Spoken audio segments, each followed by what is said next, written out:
Basic premise of what we're doing at Tufts Cove from a scientific perspective is we are adding alkaline minerals to the ocean through a pipe. When you add these alkaline minerals, they're going to dissolve.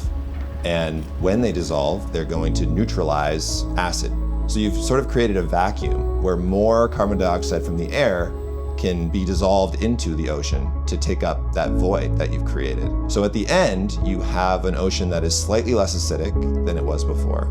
And you have some amount of carbon dioxide that's been taken from the atmosphere and stored in the ocean. So this is PCA, it's the material we use. It's mostly magnesium oxide. So we get it from a plant in Spain, which is actually their waste. And so we're recycling it and using it for the purpose of OAE. We have great collaboration with Nova Scotia Power, and we use their outflow system. So we're actually using seawater from their cooling loop, putting our product in to create this slurry, and that's what gets sent into the water to actually do the carbon removal. Now we're inside the steam feeder where we have the bulk of our plumbing. All it really takes is 3 of our pumps, 2 for each of the slurry trains and 1 for seawater. This is the intake line for slurry train 1, where it comes through this basket strainer here, which removes any clumps. Gets sent through this pump, where it comes up here to meet the seawater line and the other slurry line, which gets sent out of the sea cannon into the inflow there.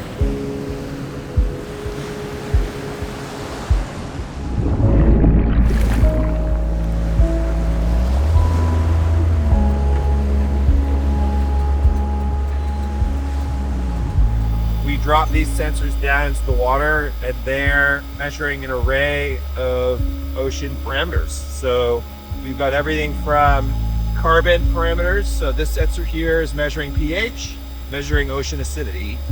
This sensor here is measuring the pressure of carbon dioxide in the water and in the air, because this sensor here is measuring air CO2. So you've actually got ocean and air CO2 measured simultaneously.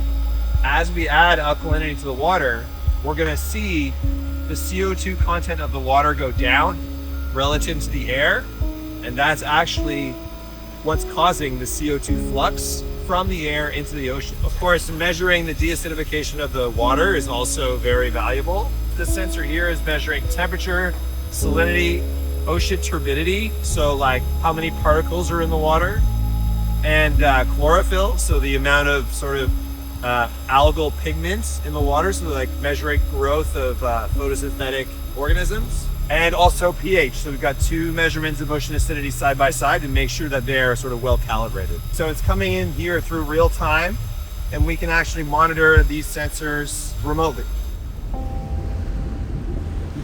The environmental monitoring is very important because we want to make sure that whatever we're doing it responsibly and safely. We want to have a net positive impact on the ocean. This concept of deacidifying the oceans, we're seeing it happen in real time. We've measured that vacuum in terms of creating a CO2 flux. We faced a lot of challenges actually just trying to figure out how to handle and dose our alkaline material. We kind of had this revolutionary moment where we found the right recipe, we found the right residence time, and now that we've got this 2-train system, we're getting to the stage where we can dose at 2 tons an hour. That little site, which I often describe as a tank on a tarp, can remove 10,000 plus tons of carbon every year. And you compare that to other kinds of solutions where you need large, complex facilities, huge amounts of energy to power complex machinery. You could take this operation and move it to a new location and start up very quickly. And so that ability to move quickly with a low energy footprint and a low sort of spatial footprint, that's the way you unlock sort of global scalability. And global scalability is how you unlock climate relevant impact.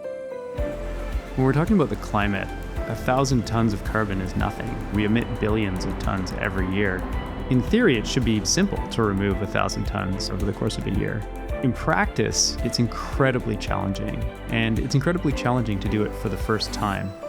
Achieving this has taught us a huge amount about our system, about how to optimize it, about how to come together as a team in order to make it work. It's given us the confidence that we can take this system and scale it to gigatons.